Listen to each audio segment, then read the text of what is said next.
Thank you and welcome to today's session. We are grateful to have you and thank you for taking the time today. I am Caitlin Giles McCormick here with the New Jersey Economic Development Authority. Today's session is an informational overview of the NJEDA Atlantic City Revitalization Grant Program. The goal of the program and the eligible applicants is pretty specific, which the presenters will go into detail about. But if you aren't directly eligible, please keep in mind some of your partners that may be eligible and make sure to check out all of our other NJEDA programs and products as well. Now, to get started with the content of the presentation, we want to shift things over to the Senior Community Development Officer, Diana Rogers. Diana? Good afternoon, everyone. Thank you, Caitlin. Everyone, thank you so very much for joining us today. As Caitlin said, that this session is an information session on the Atlantic City Revitalization Grant Program. And for those of you who are joining who may not know much about the New Jersey Economic Development Authority, we are the principal agency responsible for economic growth in the state of New Jersey. And we work with our partners to ensure that we are providing resources to support business development, real estate development, and development in general across the state of New Jersey. I serve as the Senior Community Development Officer here at NJEDA, and I work specifically with the City of Atlantic City as a liaison between the authority and the municipalities, providing support, ensuring resources are made available as part of the Economic Recovery Act. And so if you have any questions after this session about this particular grant, but also about other resources that are available at NJEDA, please feel free to reach out to me. I work very closely and under the leadership of Christina Fuentes, who will provide more information on this grant. Thank you and enjoy the session. Okay. And I'm going to turn it over to Christina Fuentes. Thank you, Diana. Okay, so quick overview of this program. I just want to highlight, it's very near and dear to my heart as an Atlantic County resident as well. So I really want to make sure that these programs and these products that we can use to support not only Atlantic City, they help benefit Atlantic County as well too. So again, Christina Fuentes, Vice President of Community and Business Development here at NJEDA. And I'm going to do a program overview and then go in detail of the application as well too. Plus also kind of what happens after you submit an application so everybody has a really good understanding as well. So this product, the Atlantic City Revitalization Grant Program, is a pilot program. It allows to support community and neighborhoods in Atlantic City. It's very specific to Atlantic City because it is a fiscal year 24 budget appropriation. So, when the governor did his Appropriations Act, he designated this funding towards supporting Atlantic City very specifically. So all these projects that would be, getting this grant funding have to be in Atlantic City. It supports capital improvement grants. So we would look to support soft and hard construction costs for that. And the minimum award would be $1 million, max award would be $10 million. So we would be looking for projects that are at least $2 million, and the max project would be $20 million as well. This can be for-profit or nonprofit entities, but again, would have to be the development entity that's going to be responsible for this project. So we're not going to look for real estate holding companies. They would be ineligible for this program. But if there is an entity that, exists and they want to support this, have previous experience or fit the criteria, they can look to apply for this. We also said, because it is federal funding, it cannot support any of the city or state entities or counties or, Stockton University as a, potential, that's not going to be eligible under this as well too. The application will be live to the public on January 31st. If you go to the product page at njeda.com, you're going to see in the financing and in the financing incentive section, you'll be able to then click on the actual product, and that's where the application will sit as well. And that will be live at 10 a.m. We also have a product page where the checklist is located. So all the templates you're going to see and reference here today or in this session, you'll be able to go to the applicant checklist. There's examples in there as well, more detailed information and instructions on how to pull a tax clearance if you need those too. So, and also there's an email that you can always send your questions to. to get those answered prior to application time. So I want people to really spend time to make sure your applications are solid, all the documentation is there, because it takes a lot to submit an application for this because they're pretty substantial projects. So again, it's real estate focused. So you want to make sure you have all your ducks in a row before submitting that application. And we're going to go through that right now. So prior to starting your application, you're going to go into our portal. So I would suggest, if you are thinking about going in and applying, get your sign-on, get your password set up. Most people probably already have that set up. Just test it out, make sure it works, make sure everything's good to go. Once you get logged into the portal, it's going to take you to the application page, because you would select what application you're applying for. You would click on that. And this is what you're going to start seeing from that point forward. We always suggest that you save it as well too, so this way you don't lose your work as you're progressing and moving forward as well. So then you would click your next button. And then we're going to go through like the basic questions. This is for anybody who may need language assistance. If English is not your primary language, you can select what that language may be. And then we will reach out to you to make sure you get connected to someone who can help walk through the application with you as well. The next page essentially is going to go over eligibility criteria, where we're going to ask if you're a for-profit or nonprofit developer. As you answer through some of these questions, there may be flags for you, because if you maybe didn't read the question properly and then you're not eligible, the application will flag that for you. However, we don't prevent people from ever moving forward. I just want to flag, though, if you are not eligible for something, you pay the fee. It is a non-refundable fee as well, too. So here we're going to ask you again, if you're a real estate holding company. If you do answer yes, you will be flagged. You're going to be ineligible. So typically, we want to make sure everybody sticks to the proper answers to help keep you from moving forward if you're not eligible. This is federal funding, so it has to address a negative COVID-19 impact to the city. So we're just getting that certification throughout the application as well, too. Then you would highlight if this is going to be a new construction or renovation. We just want to get more details over like what your actual project essentially would be, because if it is mixed use, we're asking to designate 20% of that project has to be used for mixed use. So per statute, EDA cannot do 100% of anything that's going to be residential. So we have to make sure there's a mixed use component to that as well. And then we're also making sure that if your space is vacant and you're saying it's vacant, it has to remain vacant until you actually go to board for approval as well. Then still additional questions around eligibility. We're asking that there's a local impact consideration. So we've defined that into 5 different categories for this application. So does your project, is it supporting a small business? Is it addressing a clean and safe effort?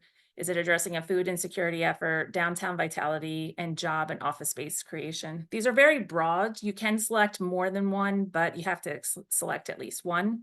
Again, this is funding that supports the community, so we want to make sure that this project would enhance the community or neighborhood in some way. We also have a restriction that you can't have more than 100 full-time jobs at time of application. So that's why we're going to ask the question, and then we ask for documentations to support that as well, too. Depending on what type of entity you are, we'll determine that documentation. So people will file WR-30s. If not, just support with a payroll report, anything that's really going to be necessary to tie into that number. Again, I just want to highlight as well that no construction, remediation, or demolition can start until you get approval. So we're asking that you certify to that, but then also reporting anticipated dates. Because this is federal funding, these projects have to be completed by the end of 2026. So this is not a deadline that we created, it's a deadline that US Treasury created. Because of the funding, it's just something that has to be enforced. If they do extend this deadline, then your grant agreement would speak to that. But at this time, it is not extended. So this will be very important for you to understand as far as like if the project can meet this criteria or not. Because if you can't meet this, EDA would have to enforce recapture on the grant proceeds you may have received. So it's very important to understand what this product is and how you're signing up for it. Again, the next information we will be getting is the point of contact information. So this is important just because a lot of the communication that we're going to do in the review process is going to be done through email, but also when you get the request to pay your application fee, it's going to go to this email. So make sure you use an active email that you're going to check regularly too. The authorized rep would be the primary point of contact. So again, depending upon how your project looks, if you're a consultant doing this for somebody, you got to make sure you fill out the application properly. So this would be the person that is authorized to talk to EDA around that application and review process as well too. We always make sure if there is a consultant that the actual business entity and the owner of that entity would be involved as well. And that's where if there is a CEO or an owner that's separate and apart from the primary contact, this is where, all this information would go. If you are the same, then, the application prompts you to essentially fill out the same information. If you are utilizing a consultant, you would have to select yes, and then all that information would be identified in this part of the application. If you're not using a consultant, you're doing your application yourself, you would just simply put a no. And then this is where we're going to ask for more detailed information around your organization. So like you would need the basic kind of, data formation, EIN. These are documents that, you should have on hand, but if not, you would have to get them in order to produce all this information. We also ask for a New Jersey tax clearance certificate that's current. So they're good for 6 months typically. You would upload that here. You do have until time of approval to pull that. So if you're not in good standing with Treasury for some reason, you need to get in good standing so you can pull one. There's also very detailed instructions on how to pull that in the FAQs, but also on the product checklist as well too. So again, you would have to work with Treasury to pull those because we can't assist with that. Treasury will only communicate to the business.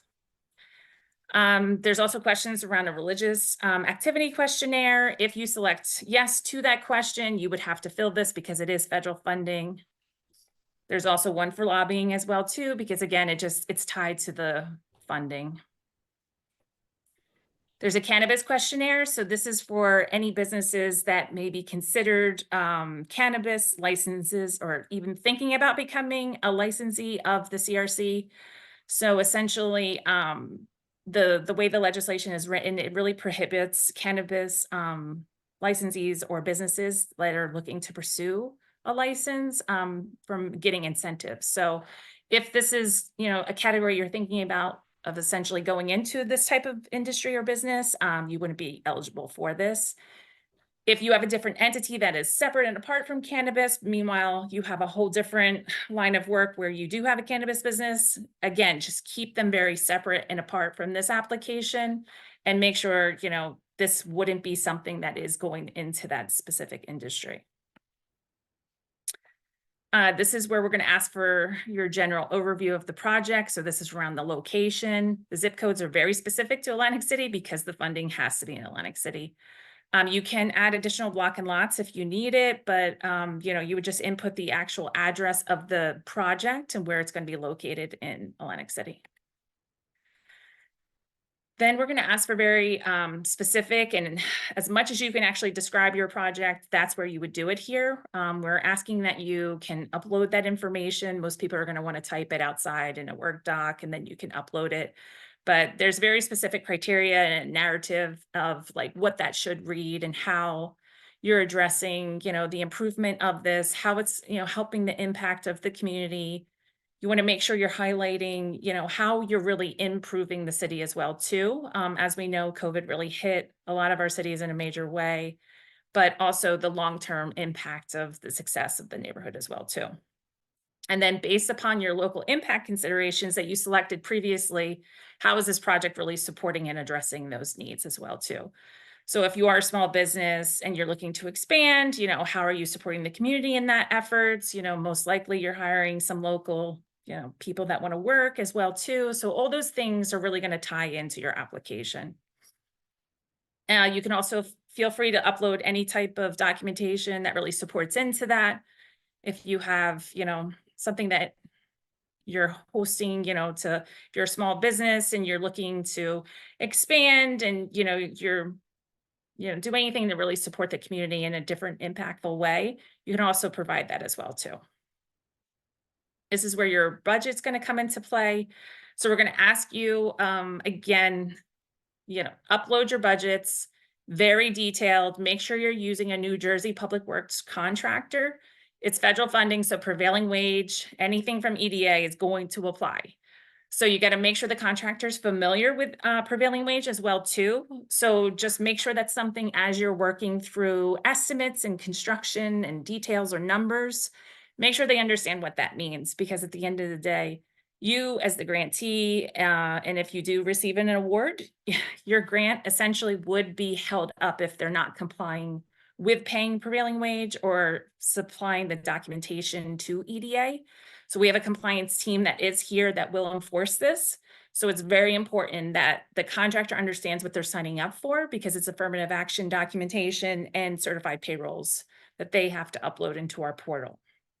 So again, just make sure, checking all the boxes in that, and they factor in prevailing wages as well too. The program has some restrictions around the budgets though. We did cap the developer fee at 8%. So make sure it doesn't exceed that. Contingencies are capped as well. So we did a hard cost at 8%, soft cost at 5%. If your contingencies go above that, that's fine. We're not going to essentially adjust the award though. So if at the end of the day, you submit a budget, like it's going to have these criterias to be eligible. If something happens in that project, you have to notify us as if something changes, but if those contingencies happen to go up, we wouldn't adjust your award up in any way.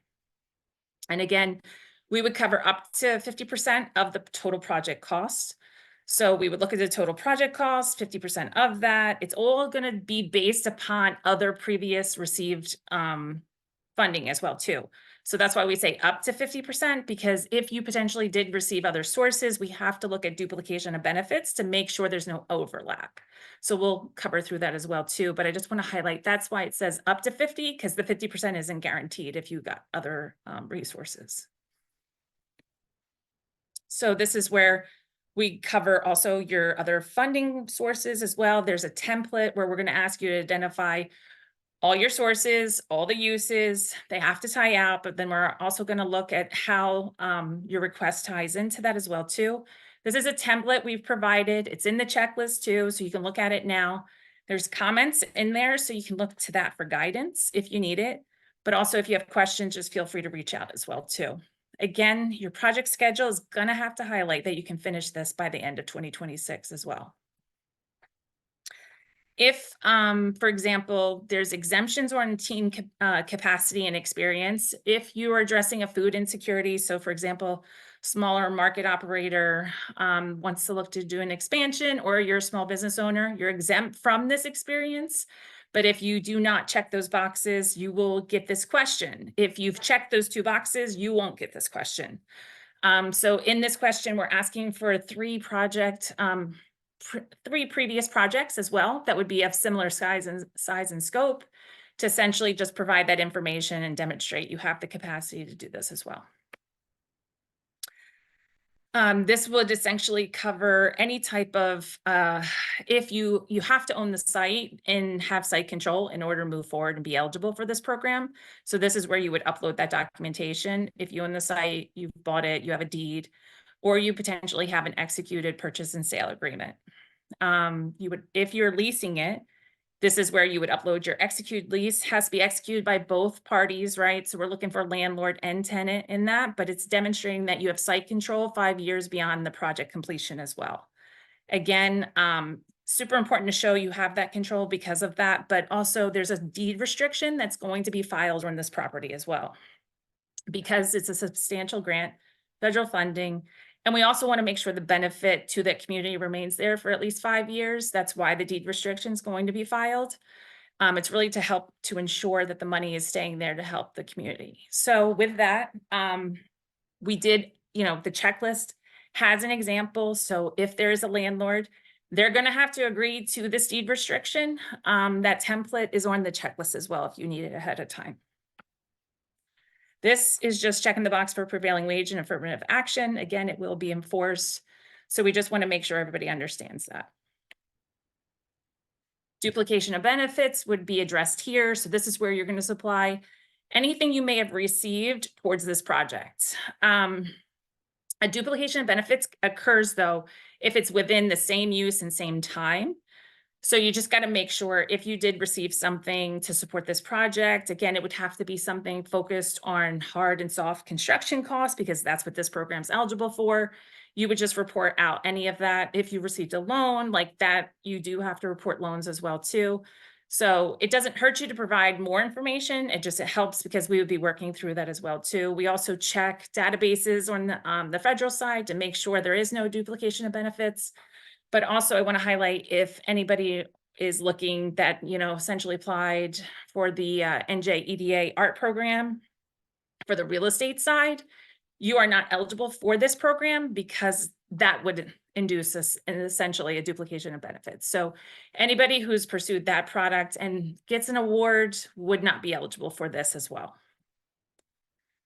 We also have our diversity, equity, inclusion questions. This is totally, up to you. If you prefer to not answer, you can check, prefer not to answer. It doesn't, qualify you for anything, but you can essentially report your information here if you are certified by the state as a minority, a woman business owner, veteran business owner as well too, if you're disabled. But we just collect this data.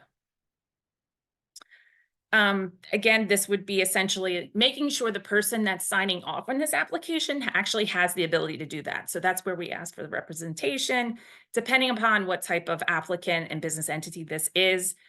How you answer these questions will navigate a different experience, but we just want to make sure that, the highest ranking officer of that company essentially is aware of what they're signing, and they can sign off on those certifications by providing these separate links. So as you can see, there's a legal questionnaire that they can, if you have to depend on somebody else to sign these, this is where you would download them, then upload them again. So these are the 3 certifications that would have to be uploaded if the person filling out the application is not the authorized rep. This is just our legal questionnaire. This is basic information for everybody, but they have to be answered in order to proceed forward and file your application. We also have our Russia, Belarus. It's through an executive order. We have to enforce this as well right now. So you would just supply answers to this question as well. And then we have additional certifications of the application, just making sure, anyone who is filing this application is the proper person, but also is eligible as well too. For this program, we've baked in some additional certifications, just making sure you understand really, what comes with this grant as well too. So like, you would have to identify with initials and mark yes in order to proceed. But it's really understanding there's a deed restriction, there's local impact, if something comes up and Treasury asks you to report out, you have to comply with that, and just putting you on notice that that's something you have to be aware of as well too. There's also the DEP environmental assessments. So just making sure people understand, if you click on that executive order, it will have a contact at DEP that you can reach out to, but that's enforced from the back end as well. Next will be the fee acknowledgement. Again, this is the email that you would have inputted. It goes to that email from the very beginning. It's a $1,000 non-refundable application fee. And for example, if there's something that happens where you're declined or you choose to withdraw and then you decide you want to submit an application after the fact, you have to pay that fee again. So I just want to warn people of that. Just make sure you take the time to spend on your application so it's good to go at the first time. This is where you would just sign off on your application before you submit it. And then the final step would be to submit your application. This would be sent to that email as well. So you get a final application emailed to you. So you have that for your records. After you submit an application though, EDA staff is essentially going to start the review process. We'll reach out to you either way. So if you are missing documentation, we're going to request that missing documentation. And then our goal is really to just get the file complete. People who have their file complete, but also have verified they have the other percentage of funding in line, will proceed ahead of people who don't have that funding in line. But board has to approve all of our approvals and declines as well too. So essentially, you just want to make sure that if you do have your funding secured, which means we would have to see closing documents, make sure there's grant agreements, everything in place, that's fine, you proceed ahead. But if you don't, you're not going to essentially be able to close on your grant agreement. So we give you 6 months. This allows you to shop the deal. If you need to get the financing, you can do that. But if you do not accomplish that 6 months after your approval, you forfeit this grant essentially. So I understand access to capital is a struggle, especially in our distressed municipalities. So this gives you the ability to do that, but it can't be open-ended. So that's why we do have to put a timestamp, just because, again, project has to be completed by the end of 2026. So we don't have a lot of time either. But I just want to kind of put a notice out there for people who may have the funding secured. They will proceed faster to that board approval compared to somebody who doesn't, but you still have, you know, even if you don't have that funding, you have the flexibility to be able to try and pursue it. It's just it's in a limited window of 6 months. After you received your funds, you essentially go to closing, you close on that. In that, you will have exhibits as well in your agreement. So we'll have a requisition form. Your deed restriction would be an exhibit as well. You'll sign off on that, but EDA will file it. We also want to make sure you use your requisition form to do your drawdowns. So essentially, you would have to supply all your documentation. We're asking the minimum request be at least $150,000. And there's no pro rata portion. So essentially, if you have to bring on a big contract, you'll be able to use this product to support that request. But we will hold 10% of the total grant amount as well. So we're holding that 10% until we can go out, do a site inspection, make sure you have your TCO in line, everything's in place, then you'll get your final disbursement. But again, this all has to be done before the end of 2026. So we want to make sure everything's in line. There will be progressive check-ins as well too, but if something changes, you always got to keep us informed. Again, I live locally, so if something comes up, I'll, most likely be doing drive-bys to just check out on things, but this is a resource that you can use to really help a bigger project. We would be able to put that grant out on the front end, but again, 10% of that would be held back. Again, this is the product page, and we also have an email where you can send in additional questions if you need to. But again, feel free to send those questions. We can set up a meeting. Diane's been booking meetings as well too, so we can just talk through your project, make sure it's a good fit, make sure this is something you want to pursue, just because again, it's a $1,000 fee. So I don't want to see a lot of people have to spend application fee money for something that may not work out. So I encourage people to book us, talk to us, and then we can work through it as well too. So I know there's, I can see questions, but also if people want to go off mute to ask those, feel free to do that. And again, if there's something that comes up after the fact, feel free to email us as well too. I think that's all. And that if I you have. are interested in asking a question live, you can certainly do that. I do need you to use the raise your hand feature so that I can actually unmute you. But you are absolutely free to do that.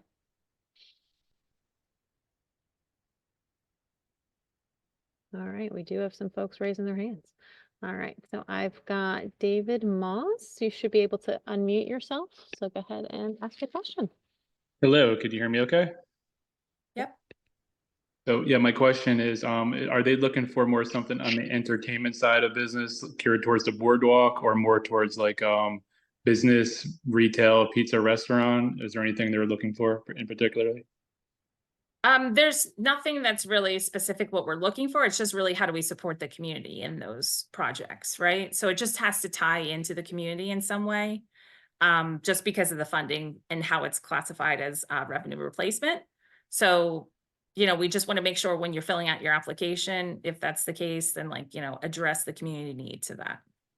So the whole goal is to cause like, I guess, revenue and increase the jobs in the community, not more towards like revenue for taxpayers for like entertainment. Is it more for just Atlantic City area, not really like guests, so to speak?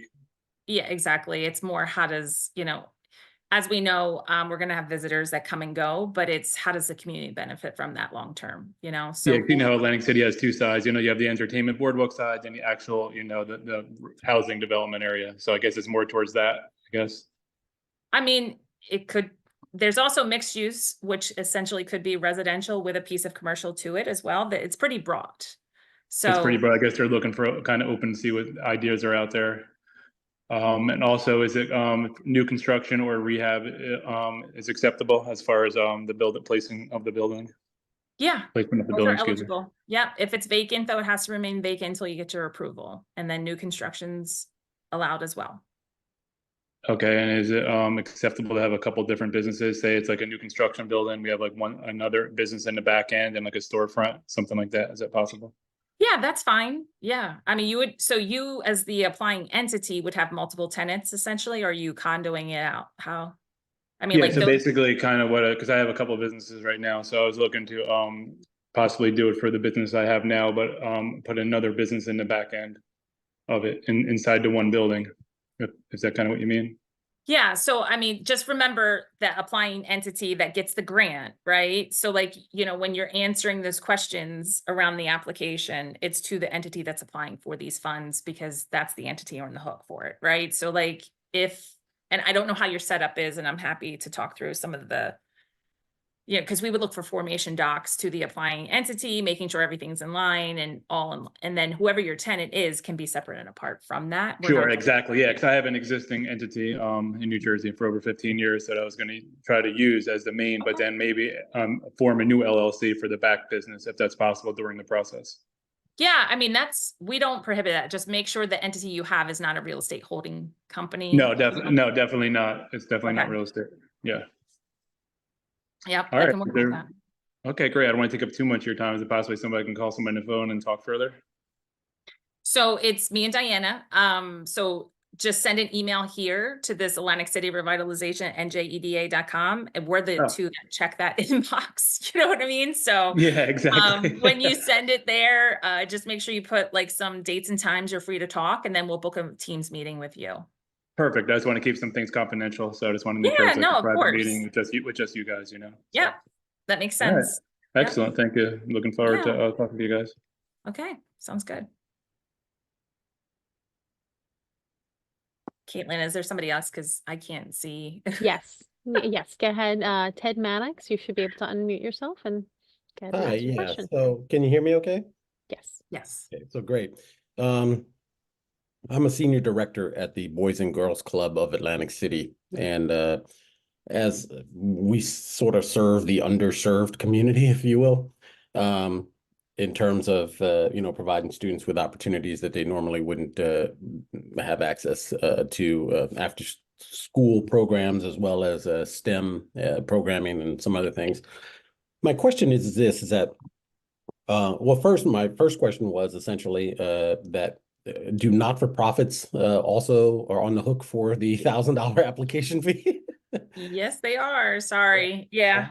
All right. Well, and given we've been serving the community for, over 30 years, I think we'll meet that requirement. But what we're really looking for is, how do you sort of say this politely? Obviously, you're generally aware of sort of the increase in violence in schools. And we're looking to harden our target to a certain extent. So perhaps, creating a bulletproof trap, metal detectors, more security cameras, things like that.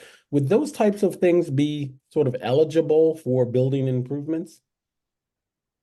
Again, remember you would need a $2 million project to qualify for $1 million though. So I think you kind of. So we are sort of at ground zero with sort of Mhm. securing the property. I don't want to get into, Okay. all the details of what security holes we have in case anybody's listening. Yeah, we can set up a separate call to talk through it if you Right, want. but it would include cybersecurity and hard target security and barriers, blockades, that kind of thing. I just didn't know whether this was sort of that sort of because we've also applied for Homeland Security grants as well, because we're trying to obviously avoid any sort of mishap that seems to be prevalent in younger people's circles these days. So I didn't know whether this was in your initially whether you thought it was a good fit and whether or not it was worth maybe putting out $1,000 because we're obviously on a tight budget as a not-for-profit. Yeah, I would prefer to talk through that and then understand the timing of the other grants too. So again, this is like more supporting capital. So if you're renovating to convert space, Like, Right. you know what I mean? You have to fit out that space. Then I think this is a good fit for that. I'm not sure what the Homeland Security grants are supporting, but again, just making sure there's no duplication of benefits, because our product doesn't cover any operating costs, but I know Homeland Security, like maybe they have a grant that does support operating. So Right. we And would we've look at, applied for those. So I think, yeah, but that Right. wouldn't be a duplication of benefits. I just want to make that clear, that as long as, that's why we kind of delineated it a little bit, knowing that some of the entities that may apply for this have to get other state support. So we don't prohibit you from getting state or federal support in that regards if it's operating. But for us, it's got to be pure construction. construction. Got it. Yeah. I mean, Okay. so FF&E is part of that as well too. Like the hard and soft construction costs is very broad. Right. No, yeah. But you know, Yeah. I don't know if sort of adding security camera systems is considered construction, because obviously you need to reroute the electricity and all the other, you know, so I'm trying to figure out sort of where that line is, but we could talk offline. Yeah. I know you have other questions pending. Yeah. But Okay. send us an email. Happy to set up a call to go through it. I'm out $1,000. Thank you. Yeah. Thanks so much. Bye. Yeah, Sorry. we have to beg. I'm sorry.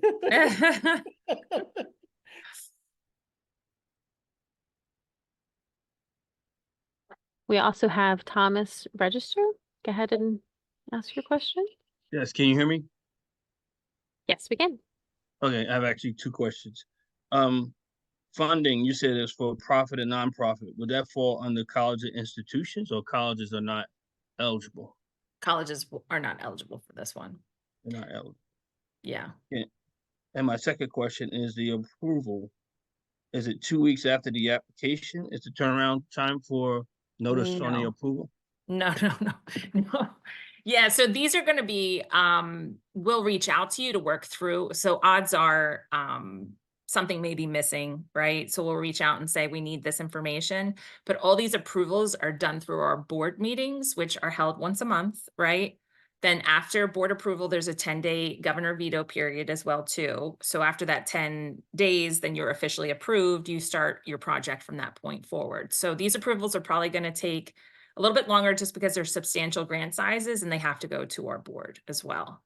So go ahead. Sorry. It's a running constant approval on different applications starting a month out.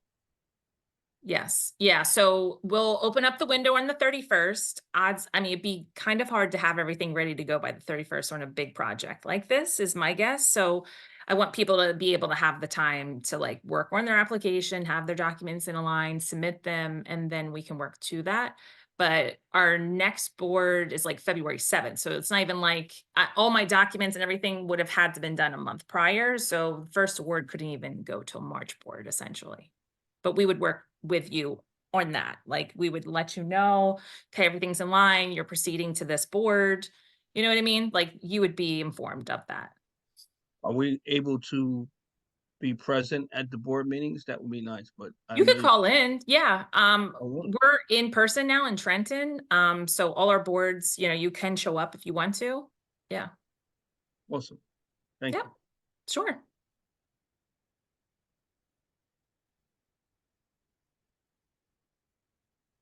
Now we've got Megan Lee.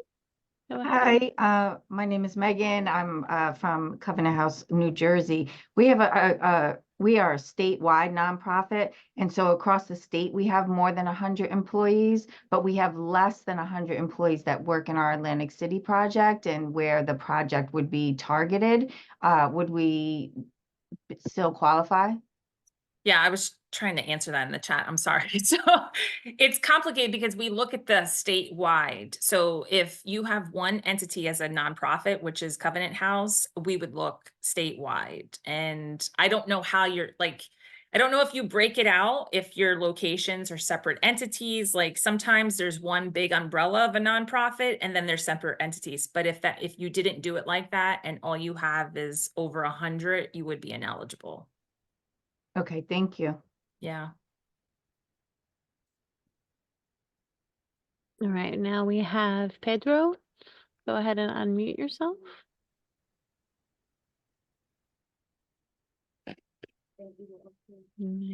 Pedro Santana. You do have to there you go. go ahead and ask your question. Okay, perfect. So I'm working with a few nonprofits on this application for the grant. Now, the project needs to be at $2 million. Is that what, or at Yeah, that what? would be the minimum. So it has to be a $2 million project full. Okay.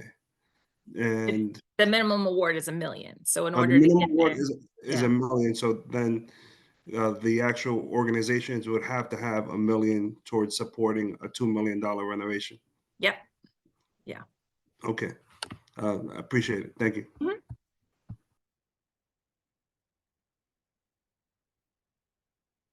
All right, Celeste, you should be able to ask your question. Yes, hello, Celeste Fernandez over here. And I think that was part of my question to the one of the Pedro Santana answers. I have one of my clients. He and his partner, they bought a building with the intention to open in the heart of Atlantic City, with the intention to open one of the biggest fresh market for the community. They already have invested on rehabbing the building around $1 million already. And now they are on the stage of purchasing the equipment to open the fresh market. So it's going to be fresh food, butcher, meats, all and international products. So the whole community can just walk in and benefit from getting what they need without leaving the city. Now, because they already have invested into the rehabbing the building and they are on that stage, they're going to qualify for be able to have the grants to buy the equipment, even if it's not a $2 million project at this moment, because they already invested $1 million. Yeah, I mean, so if they can't hit that target, it's not going to work. We have other resources, like our small business improvement grant as well too, that reimburses them $50,000. That may be a better avenue. But unfortunately, if their projects can't hit that criteria, it's not big enough. It's not eligible, you know? Okay, I understand, but you said there's another programs because now Yeah. they have to buy all those equipment and buy the product to be able to serve the community. And they cover in a big need because it's going to be one of the biggest market in I would definitely suggest they look at, if you go to NJEDA.com and then you look at small business services and financing, there's a product that's called the Small Business Improvement Grant. It's actually exempt from prevailing wage. So any of that work, if you didn't pay the prevailing wage, it doesn't ding you like it does on other products. So if you've spent $100,000, we reimburse you $50,000. You just show proof that you've bought that equipment.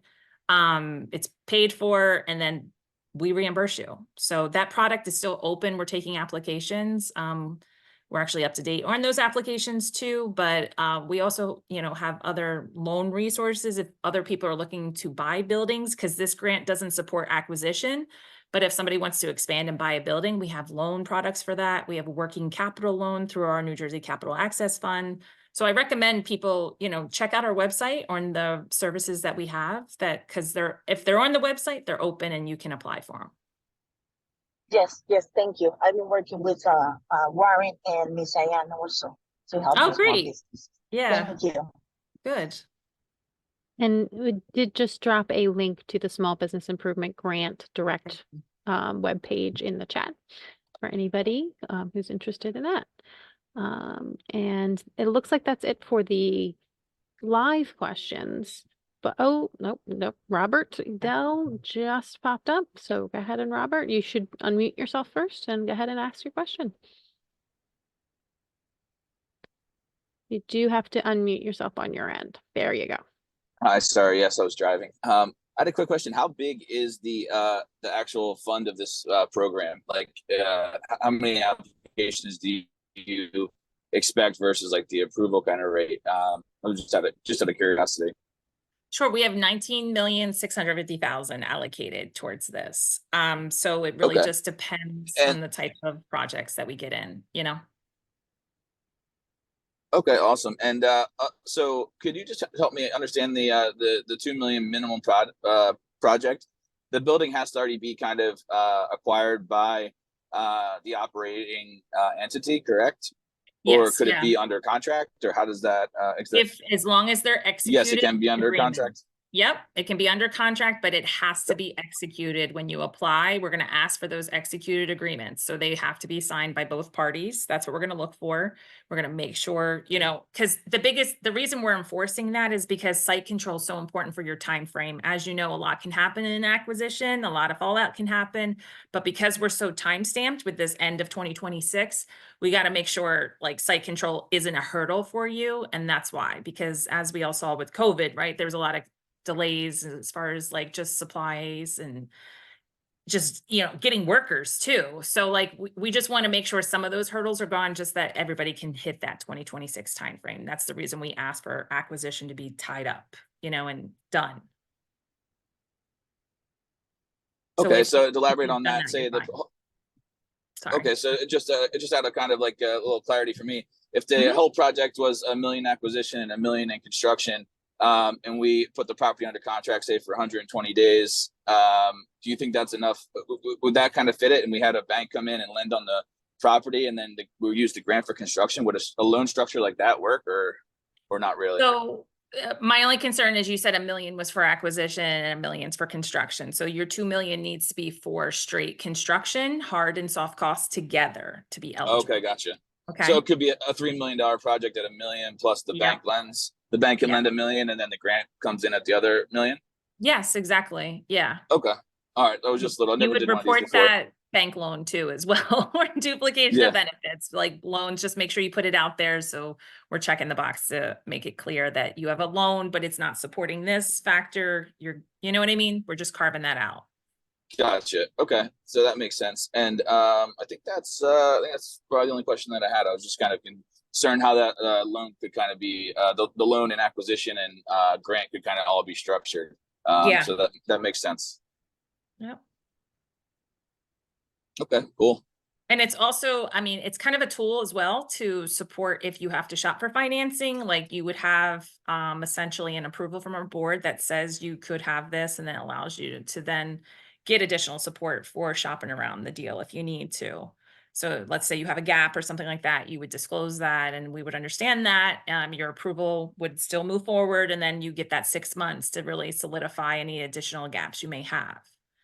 Okay, so just timing as well. So, I mean, on an acquisition to put something under contract, so, you know, say, I mean, if the sellers are flexible, it would be, say, like, we would want to put a contract in for around like 6 months due diligence kind of thing, if they would accept that. Would that make sense? Or, because I mean, that's what you have to factor in. Like you have to give yourself enough time to be able to shop it with this approval, because again, from board approval, you get 6 months only, and it will be an automatic, like there's no extensions. We don't have enough time to give you extensions, unfortunately, you know? So it will have to be something you have to bake into your window to be able to move forward if there's a gap. So if you're using the $1 million from the bank to use it straight for acquisition, then you can use this to support half those construction costs, but then you realize something's come up, you need additional funding or something like that for the fit out maybe. Again, fit outs and everything else that's not a part of this, like still prevailing wage. Remember that, like it all has to go together. And then you can still be able to use that to cover the difference. Like, you know, here's my great agreement, Mr. Banker, like, you know, can we leverage an additional increase, you know, in our line of credit or whatever you may have as a resource. I'm hoping it's a tool that people can like see and say, yes, you know, knowing NJEDA is a state resource, we're good for the money, right? So I'm hoping that it's good that, you know, people can utilize this in that regard. Awesome. I appreciate the clarity. Yep. Okay. So last call for any verbal questions, because we do have some that have popped up in the Q&A section. All right. I don't know if you want to move to address any of those, Christina. Yeah, go ahead. I see a chat and I see a Q&A. Do I go to the Q&A like that? Yeah, go to the Q&A. Yeah. Okay. So I think we answered, can you see this? I don't know if. Yes. Okay. So I think I answered this one, right? And then is this citywide opportunity? Yes. This is citywide, Atlantic City, all of Atlantic City. The only thing that had a boundary was downtown vitality, but again, it's pretty broad. So it can fit a lot of boxes for the local impact. Are the project's impacts? So this question, wait, I just lost it. The project there we impacts go. on negative COVID-19, the same Yeah. as the 5 criteria. COVID impact is separate and apart from the 5 local impact considerations. So the local impact considerations will be a separate question. You're going to select what box. Again, if you feel like your project addresses 3 out of the 5, that's fine. You can select it, but you have to select 1 essentially. Then we're going to tie that into what your actual project is, and then how your project is essentially addressing a negative impact. So if it's mixed use and you're looking to build a portion of it for residential, supporting some housing, as we know, there was a lot of people that lost homes because they couldn't afford it. And, again, just tie in those loops so we can understand the negative impact. Small businesses were drastically impacted, right? So if you're creating commercial space for them and, this is how you're helping support the community. We heard about a market, yeah, that's a huge kind of looking to expand, open up a second location. I'm a small business. I have a bodega. I'm looking to do a second location because I feel like I'm ready for this expansion now. This grant can support with stuff like that. But again, you're just checking those boxes of how it's supporting the community. Can an application be sent in to provide services such as energy to a cannabis or casino facility? So I'm not understanding that question. Oh, it's anonymous. Okay. I'm not sure who asked this question. If you're still on, it'd be helpful. The question is, can an application be sent in to support to a cannabis or casino facility? I'm not sure how to answer this one. I'm sorry. Elizabeth, will the NJEDA art grant awardees be notified before the grant opens? So the NJEDA art grant awardees will be going to February board. So just stay tuned to those, Elizabeth. So if you can feel free to call in as well too. But as you know that we post our board schedules ahead of time. So that will be posted to the public as well, who's proceeding.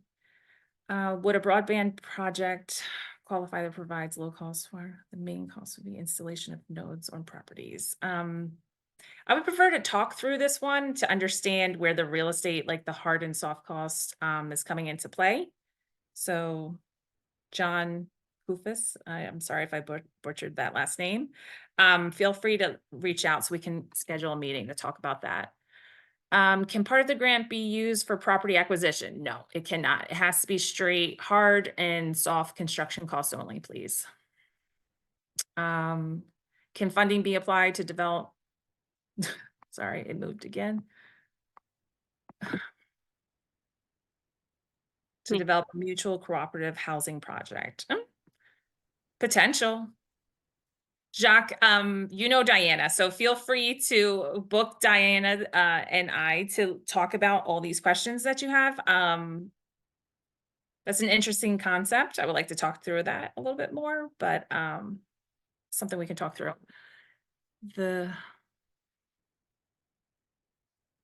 Yeah, so I'm guessing the question is in regards to mixed use. You have to have 20% of the square footage for commercial use. So you can have the first floor essentially be utilized for renting out to a store, small business, a market, anything like that has to be commercial use, could be office space, whatever is necessary. Above that can be residential, but at least 20% needs to be carved out for commercial use. Yes, no overlapping of funds. So we got to make sure duplication of benefits. The question is there a or sources of matching funds and other than no overlapping of funds? No. So essentially we're just looking for making sure uses is lined up with essentially the project, right? So if you got funds, a bank loan, like we were just talking about with acquisition prior to this construction project, that's not gonna cause a problem for you, but again, just report the information. We can talk through that as well too and clarify it, but there shouldn't be concerns over if it was prior to. Like a lot of people got PPP and EIDLs, like don't worry about those.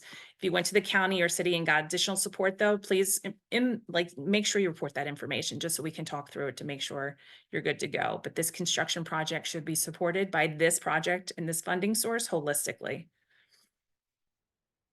What is the appropriate timeline between application and closing? It's hard to make that determination. It really depends upon the application submitted. If you have a solid application, that's all the documentations, you referenced everything in the checklist, everything's in line, you'll move faster, obviously. So it could be just maybe a month or two, but it's kind of hard to predict those closing windows and how it's going to work. If you had all your funding sources in place too, right after board approval and the 10-day veto period, you'll go right into a closing. So that will be just a couple of weeks essentially, right? So your biggest challenge is really time of application and then board approval, just because we have only one board meeting a month essentially. So we would have to get into the queue for that. So Christina, it looks like we do have another live question real quick. Okay. So Megan, if you go ahead and unmute yourself, you should be able to ask that question. Great, thanks. Do services provided by a nonprofit count as commercial use? Do service, I mean, so like somebody who is applying for a project, it's a mixed use building or? Yeah, but the mixed use, like the area where the offices are and stuff is where we would provide our services to the clients that are. Yeah. Yeah. Yeah, that would be fine. Again, it just has to be we're asking for commercial space, which is really anything, right? Like, so it could be office space, it could be retail. Okay. You're Thank you. fine. Yep. Mm-hmm.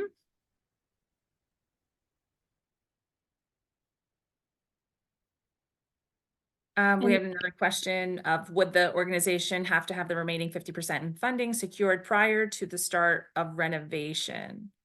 So you don't have to, but it just allows you to move faster through the process if you do. So again, if you have the other 50% secured, you're allowed to essentially proceed to board ahead of other applicants because we know you'll be able to close and start your project faster. So doesn't prohibit you, but if you're not in a scenario where you've secured it, you get the 6 months after approval to secure it. Yes, all projects have to start at 2 million in order to be eligible for the 1 million.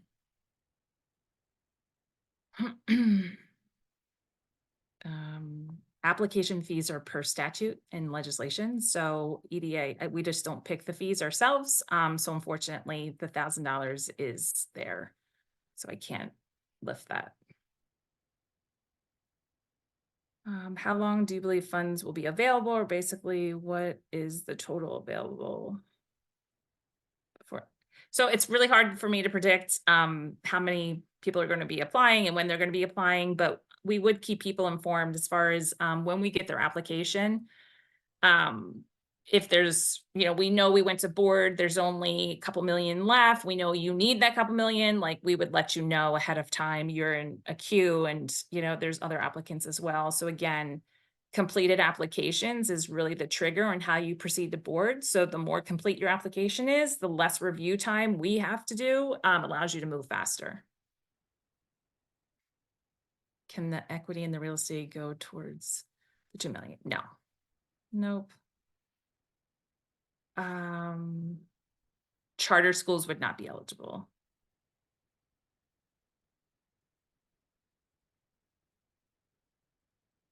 If you're a sub-grantee in the art application,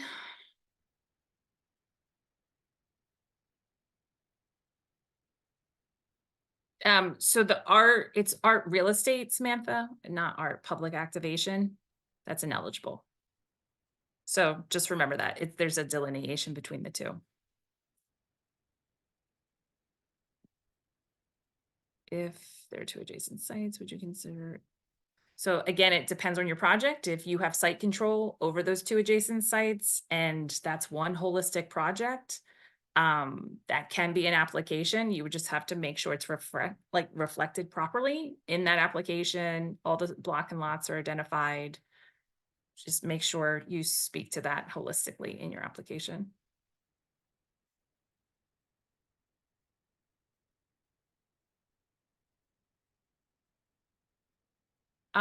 Okay, so for a mixed use project, if a commercial tenant applies for the grant and the project costs are specific to the commercial space, will construction of the residential space still carry the prevailing wage requirements? So, so you have a commercial tenant. I mean, as long as the landlord is open to the 5-year deed restriction, the prevailing wage wouldn't apply to the rest of the building. It's going to apply where the project is. So it would be for that tenant in the tenant space. Hopefully that helps whoever asked that.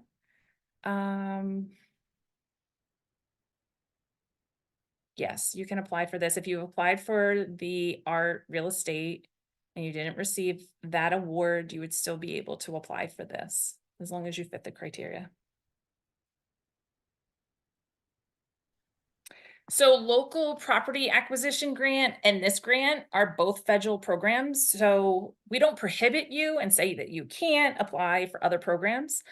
Just be mindful of duplication of benefits, and also be mindful that local property acquisitions, Ren, is scored. So this program is not scored, and that is.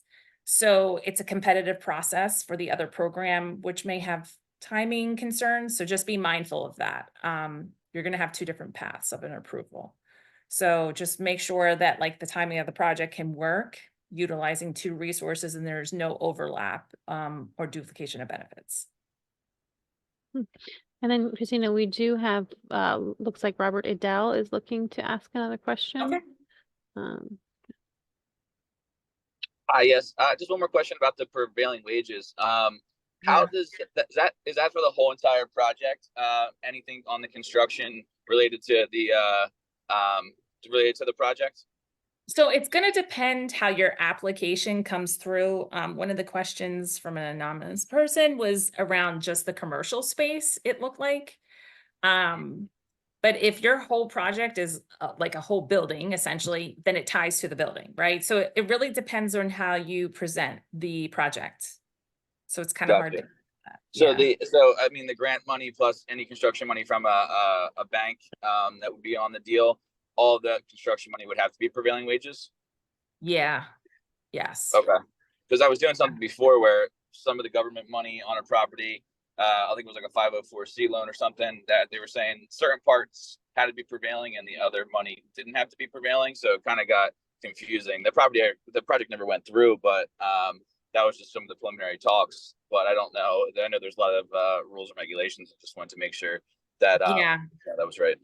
So just to give you a heads up though, so typically on the federal side, they use Davis-Bacon. On the state side, it's prevailing wage. Prevailing wage is more stringent than Davis-Bacon. So that's why for this, even though we're utilizing federal resources, we still go with prevailing wage because we know it's checking the boxes for both, right? So essentially, again, but it's based upon prevailing wage, anything applicable to that project. And, you know, if we support it, it goes with that. So wherever, unfortunately, you know, wherever this grant's going to go to contribute, even if it's just a portion of it, it still applies to that. So it depends on how the project is presented in the application is the challenge. I'm trying to answer these questions, you know, sorry, but your grant agreement is going to speak to the fact that you will have to use a New Jersey Public Works contractor, and you're going to have that person, whoever you bring on, would have to, you know, do the necessary reporting and compliance associated to it. Okay, gotcha. So it really comes down to just you know, a really well-structured application. Yeah. It's the program. Yep. Okay. All right, that was my only question. Does the EDA anticipate the Atlantic City food security grants pilot to open up soon? I believe that's opening in the summer. I don't want to misspeak though, but I could be wrong. I feel like I've heard it's not, I don't administer those grants. But if you want to send me a question, I can get an answer for you in that regards. Because it sounds like people would. But again, remember, I want to highlight Atlantic City Food Security Grants, competitive process, right? So they're scored. There's a window in which you apply, the window shuts, all the applications are scored at the same time, you move at the same time. So it's just a different process and timing. So just want to kind of highlight that for people, the difference of if something's being scored or not.